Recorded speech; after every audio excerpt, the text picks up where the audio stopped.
Okay guys, today's the day we're going to be putting the water pump in the TJ. Some wood thrown in the stove. So I'm just going to kind of start off with a little bit of an introduction. I don't know, like I've got to go to work in about 3 hours. I don't think it'll take me 3 hours to do it. I think it'll take me about, 45 minutes. But I'm sure you guys don't really need to see me unbolt and unbutton all this little crap, so I'm just going to kind of give you guys a quick walkthrough of what I would do if I was doing this. First off, I'm going to pull this clamp off this hose. I'm going to pull the hose around, tuck it underneath something. There's two 10mm bolts on either side. One's here, one's lower. Again, one's here, one's lower. Looks like this water, this overflow tank will just slide out. This clip, I believe, if you pull this little cap out, then this reservoir can slide out, lean off to the side. After all that's done, I'm going to go ahead. There's, looks like maybe 4 13mm bolts down there. We're going to crack all 4 of these 4 14mm bolts on the front of this pulley. Put this pulley inside of this fan shroud. Pull the fan shroud out and the pulley together.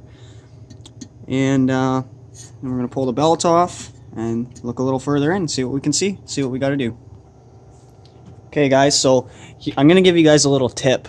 For those of you who are doing this at home, and I'm sure there's going to be a few of you, I leave the belt on. The reason why I leave the belt on until I get to this step is when you're breaking these fan nuts free, if the belt's not on, you just wind up spinning this pulley, and it winds up being really, really difficult, and you wind up having to go and do stuff like jam a screwdriver between here, and then you screw up your threads, and then it's hard to get tight, or you have to thread chase the studs that are in the water pump. It's just not a good time. I just thought I'd give you, guys a little bit of a tip and a heads up in case you're watching this video and getting ready to go out to your garage and do it yourself.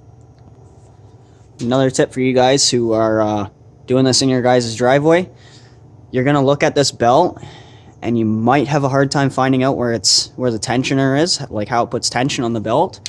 It looks like there's a little bolt right here that goes off of this pulley and lets the pulley slide back and forth. I'd assume there's going to be a jam nut in the back of that just to keep this pulley from trying to twist on that bolt. Okay guys, we're now at this step. Something I have noted now, I'd said this was going to be what your tension was coming off of. That's correct. This is where your tension comes from.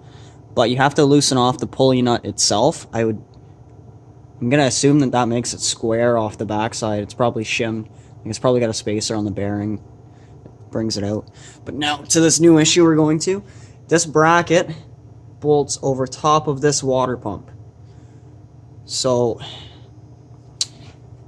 where it bolts onto the water pump, there's two 15mm. You're going to pull them. You're going to come up here to this power steering pump. There's long bolts that come all the way through. You can see they bolt to the intake.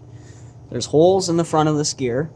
You just line the hole up, pull the bolts out. I'm sure there's probably a third or fourth one there. That's another spot where I'm going to give you guys a little bit of a tip. Also, while you're at this point, you're going to spin pulleys. Listen for some noises. That one's got a little bit of noise. The alternator seems like it's alright for not having any noise. This thing had a really, really loud, rattly, banging sound. Sounds like it's probably the water pump.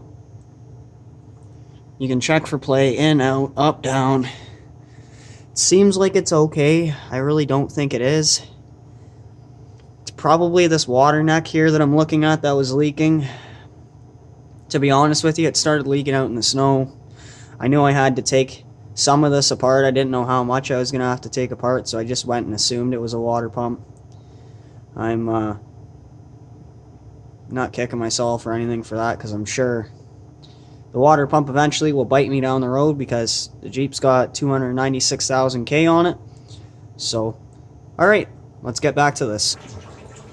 Okay guys, we got everything broke loose. I did wind up pulling off the thermostat neck, or coolant neck, whatever you want to call it. All the water pump bolts are loose. We got the drain cock out on the rad. This is your drain cock. Should have been the first thing I should have done, but I don't know. I guess I wasn't thinking about it. I don't really know what happened. Got the water pump loose. I guess I just kind of assumed that, you know, it's been getting used around the yard a little bit, and it's not really a big deal. We won't worry about it too much. There shouldn't be very much antifreeze in it. I don't know what I was thinking, guys. It's looking like this power steering bolt or pulley bracket, and it's got your idler on it and the power steering, and this is your tensioner also. It looks like there's a bolt or a support bracket on the back that bolts behind the motor mount. I didn't pull it out because, I mean, I'm gonna see if I can sneak it out without pulling that motor mount bracket off, and I don't really want to have to jack up this motor and do a whole bunch of little crap like that. Just kind of while I'm waiting on this to drain for a few minutes,